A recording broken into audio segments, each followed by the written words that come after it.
Magandang araw mga kagulay, welcome back sa akin channel, Greggy Farmer nga po pala ulit to.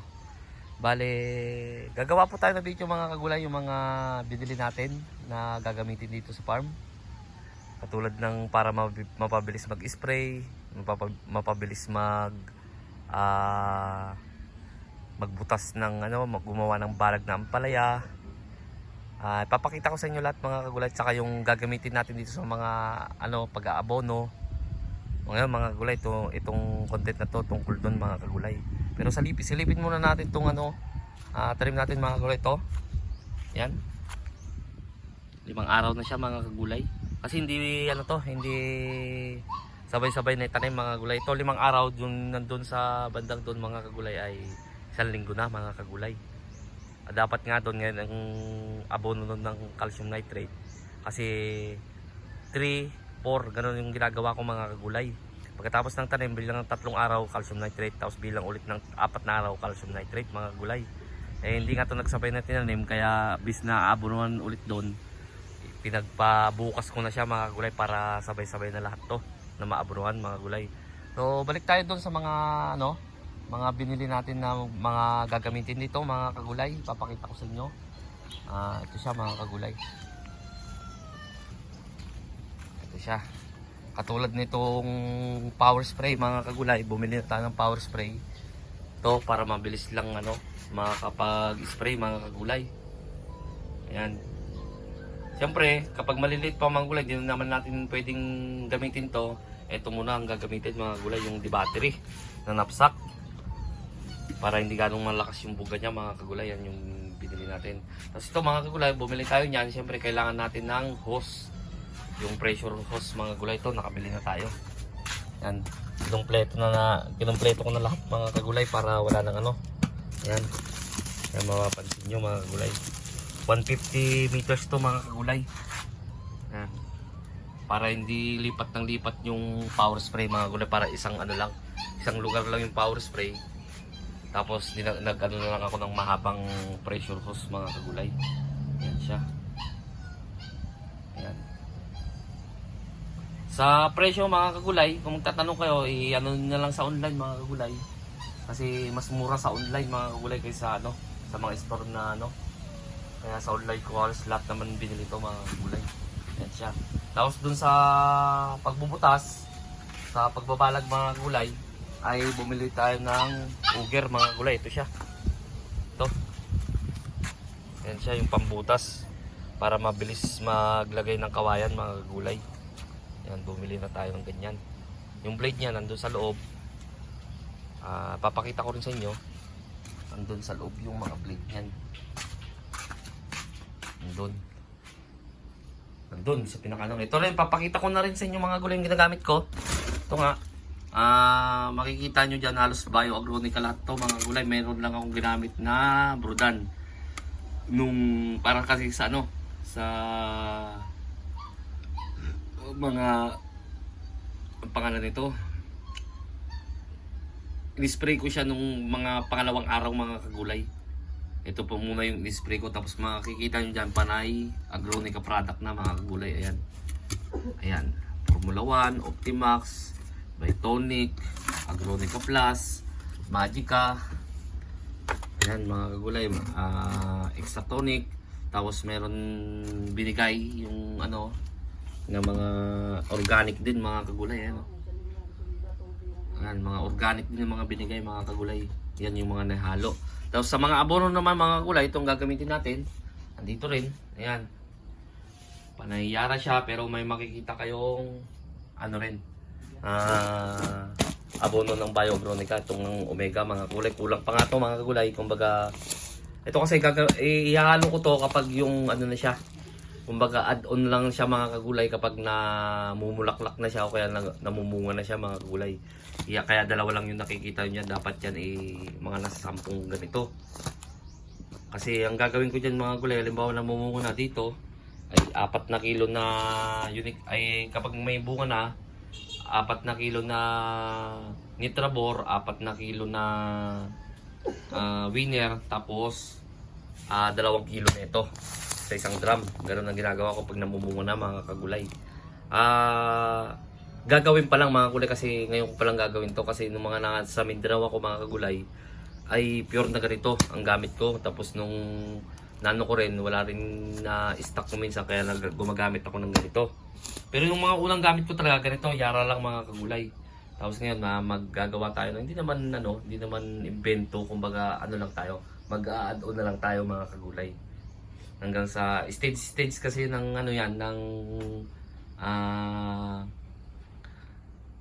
nung talong kung ilang days, kung ano, kaya ganyan siya mga kagulay. Meron akong ganyan. Ayan.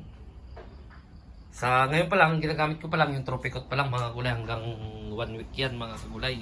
Tulad ng sabi ko sa inyo na 3 days, pagkatapos ng tanim, tropicot ako. Tapos bilang ako ng 4 days para magsarado ng isang buwan, isang linggo, tropicot pa rin ako. Tapos, ayun na. Ito na yung gagamitin natin, Unix 16 at saka ng mga kagulay. Ayan, Unix 16. Nag-aalo ko na yan mga gulay, yung Unix 16 saka Nitrabor. Sa pangalawang linggo na mga gulay. Yan, tagta 3 kilo. Tapos 2 lata ng sardinas mga kagulay. Tapos kapag namumulaklak na siya mga kagulay, tanggalin natin si Unix 16. Palit natin si Winner mga kagulay. Kaya may makikita kayong Winner dito. Asa na ba yan? Ito, baliktad nga lang yung pagkano. Yan. Tatanggalin si Unix 16. Ipapalit si Winner. Tapos Nitrabor, tapos dito na mag-a-add-on na sinasabi ko nga nito. Itong Optimax nat ay Omega natin mga kagulay. Kumbaga kapag namumunga na, taga-4 na kilo na na Winner at saka Nitrabor, tapos 2 kilo para kung pagsasamahin yon, bali 10 kilo lahat mga kagulay. Yan siya. Hindi kasama yan mga kagulay, bigas yan eh. Yan siya yung mga gagamitin ko dyan sa farm. Ayun, ginawa ko lang ng content yung mga gagamitin hanggang sa mamulaklak na mga gulay. Kumbaga yan hanggang sa mamulaklak na to mga kagulay, hanggang sa first harvest na to. Kaya kung makikita nyo marami yan mga kagulay. Kapag katapos na naman para ma-separate kumbaga. Kasi syempre kapag namumunga na kasi mga gulay, ay doon na rin kukuha ng mga pambili mga gulay. Kumbaga para malaman ko yung gastos ko hanggang sa mag-first harvest mga kagulay. Kasi yun lang talagang ipapalabas na pera. Kasi kapag nag-harvest na first harvest, kapag bibili ng abono, doon nakukuha sa unang harvest mga kagulay. Kaya hindi na magpapalabas ng, kumbaga hindi ka na tudukot sa sariling bulsa mga kagulay. Kaya ganyan. Kaya ako kapag ako nagtatanim, binibili ko na lahat ng abono hanggang sa makapag-harvest ng unang harvest mga kagulay. Kaya may makikita kang ganyan, nandyan mga kagulay. Hindi ko nga naayos yan mga kagulay. Yan pa. Ay siya mga kagulay. Kung halimbawa sa trips, hindi ko itatanggi mga kagulay. Halimbawa sa trips, hindi ko rin naman itatanggi na gagamit din ako ng iba kasi negosyo nga itong ginagawa natin. Hindi naman tayo, halimbawa hindi na kaya ni Formula 1. Kasi si Formula 1 talaga mga kagulay, base sa experience ko, maano talaga siya, mabisa sa white flies. Pero sa trips, hindi ko siya ganong lalo kapag diretsong init, hindi niya kinakaya. Kaya gumagamit ako ng kuminsan Exalt, ganon mga gulay. Basta kung ano man yung mga pang trips na kuminsan yung trip shield, ganon ang ginagawa ko mga kagulay. Tulad nga yung sinabi ko, negosyo itong ginagawa natin. Hindi naman, kasi baka isipin ng iba may bayad ako dito sa Bioagronica. Wala po akong bayad dyan. Kumbaga inaano ko lang na yan yung pang maintenance ko talaga. Kapag halimbawa na may trips tayo, napuksanan natin, na-control natin, balik na naman ulit ako dun sa Formula 1. Ganun mga kagulay yung ginagawa ko. Yan siya. So napakita ko sa inyo mga kagulay yung gagamitin ko hanggang sa makapag-harvest tayo. Yan nga. Unix 16, Tropicot, Nitrabor, Winner at saka itong Omega.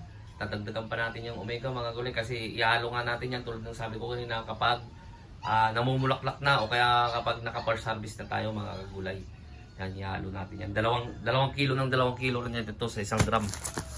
Ayan mga kagulay. Kumbaga papatak siya ng 10 kilo kasi taga-4 na kilo rin nung kapag na. Kasi yan depende kung anong edad na yung talong.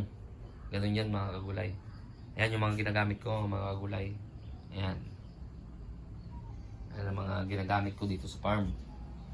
Ayan yung mga para mabilis mag-spray kasi kung minsan ay Kapag makapal na yung dahon, hindi na nito nakakaya.